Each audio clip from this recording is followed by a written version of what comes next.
नमस्कार शेतकरी मित्रांनो, राज्यातील 40,000 शेतकऱ्यांना झटका बसला आहे। पीएम किसान योजनेचे 2,000 रुपयाचा हप्ता काही शेतकऱ्यांना भेटणार नाही। याची कारणे कोणती याविषयी सर्व अपडेट आपण या व्हिडिओमध्ये सविस्तर घेणार आहोत। तत्पूर्वी मी मराठी ह्या चॅनलवर जर तुम्ही नवीन असाल तर लाईक आणि सबस्क्राइब करायला विसरू नका। ही सर्व माहिती जाणून घेण्यासाठी हा व्हिडिओ शेवटपर्यंत नक्की बघा। महाराष्ट्रातील शेतकऱ्यांसाठी एक अशुभ बातमी समोर आली आहे। राज्यातील सुमारे 40,000 शेतकऱ्यांना पंतप्रधान किसान सन्मान निधी योजनेतील जुलै 2025 चा 2,000 रुपयाचा हप्ता मिळणे अटकले आहे। ही स्थिती शेतकरी समुदायासाठी गंभीर चिंतेची आहे, कारण या आर्थिक सहाय्यावर त्यांचे शेतीचे काम मोठ्या प्रमाणावर अवलंबून असते। या समस्येची मुळे आणि निराकरणाचे मार्ग समजून घेणे आवश्यक आहे। पंतप्रधान किसान सन्मान निधी योजनेची माहिती केंद्र सरकारने 2019 मध्ये सुरू केलेली पंतप्रधान किसान सन्मान निधी योजना लहान आणि सीमांत शेतकऱ्यांसाठी एक महत्त्वपूर्ण उपक्रम आहे। या योजनेमध्ये 2 हेक्टर पर्यंत जमीन असलेल्या शेतकऱ्यांना वार्षिक 6,000 रुपये दिले जातात।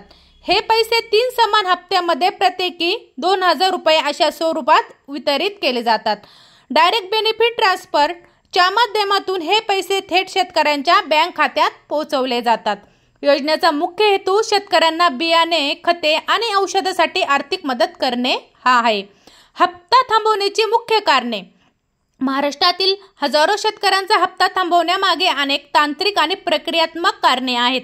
सर्वात मोठे कारण म्हणजे ई-केवायसी प्रक्रिया पूर्ण न करणे। अनेक शेतकऱ्यांनी त्यांचे आधार कार्ड बँक खात्याशी जोडले नाही किंवा त्यांच्या वैयक्तिक माहितीमध्ये विसंगती आढळली आहे।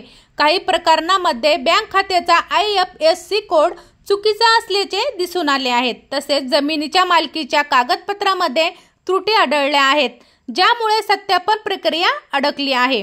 यासोबतच काही शेतकरी सरकारी नोकरीत असल्यामुळे किंवा त्यांना मासिक 10,000 रुपयापेक्षा जास्त पेन्शन मिळत असल्यामुळे ते या योजनेच्या पात्रतेतून वगळले गेले आहेत। आयकर भरणाऱ्या शेतकऱ्यांनाही या योजनेचा लाभ मिळू शकत नाही। अशा विविध कारणांमुळे मोठ्या संख्येने शेतकऱ्यांना आर्थिक सहाय्यापासून वंचित राहावे लागत आहे। योजनेची पात्रता। पीएम किसान योजनेचा लाभ घेण्यासाठी काही निश्चित अटी पूर्ण करणे आवश्यक आहे।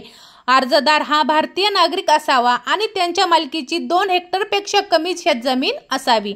जमीन त्यांच्या नावावर नोंदणीकृत असणे गरजेचे आहे। सरकारी कर्मचारी, उच्च पेन्शनधारक किंवा आयकर भरणारे व्यक्ती या योजनेसाठी पात्र नाहीत। अर्जदाराचे आधार कार्ड बँक खात्याशी जोडलेले असावेत आणि ई-केवायसी प्रक्रिया पूर्ण झालेली असावी। या सर्व अटी पूर्ण केल्यानंतरच शेतकऱ्यांना नियमित आर्थिक सहाय्य मिळू शकते। ई-केवायसी प्रक्रियेचे महत्त्व। इलेक्ट्रॉनिक केवायसी ही एक अत्यंत महत्त्वाची प्रक्रिया आहे, जी लाभार्थ्यांची ओळख आणि पात्रता सत्यापित करते। यामध्ये आधार कार्डची माहिती आणि बँक खात्याचे तपशील अपडेट पूर्ण करावे लागतात। अनेक शेतकऱ्यांना या प्रक्रियेची पूर्ण माहिती नसल्याने त्यांचे हप्ते अडकतात। ई-केवायसी पूर्ण करण्यासाठी शेतकरी जवळच्या कॉमन सर्व्हिस सेंटर मध्ये जाऊ शकतात। तसेच पीएम किसान मोबाईल ॲप किंवा पीएम किसान गव्हर्नमेंट इन या अधिकृत वेबसाईटच्या माध्यमातून ही प्रक्रिया पूर्ण करता येते। आवश्यक आणि कागदपत्रे आणि सत्यापन। योजनेचा लाभ घेण्यासाठी काही महत्त्वाची कागदपत्रे गरजेची आहेत।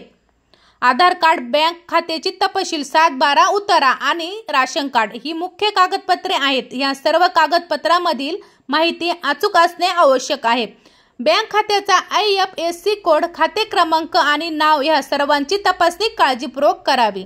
जमिनीच्या मालकीचा दाखला स्पष्ट आणि अद्ययावत असावा। यापैकी कोणत्याही कागदपत्रात त्रुटी असल्यास अर्ज नाकारला जाऊ शकतो किंवा हप्ता थांबू शकतो। समस्येचे निराकरण। जर शेतकऱ्यांचा हप्ता थांबला असेल तर त्यांनी धीर धरून पुढील पावले उचलावीत। सर्वप्रथम पीएम किसान गव्हर्नमेंट इन वर जाऊन बेनिफिशियरी स्टेटस तपासावे। यासाठी आधार क्रमांक किंवा रजिस्ट्रेशन क्रमांक वापरावा। जर नाव लाभार्थी यादीत नसेल तर ग्रामपंचायत कार्यालयात किंवा CSC केंद्रात जाऊन पुन्हा अर्ज करावा। तांत्रिक अडचणीसाठी हेल्पलाईन क्रमांक 155261 किंवा 011-243-00-606 वर संपर्क साधावा। बँक खात्याशी संबंधित समस्यासाठी संबंधित बँकेत जाऊन आधार लिंकिंग आणि IFSC कोड तपासून घ्यावे।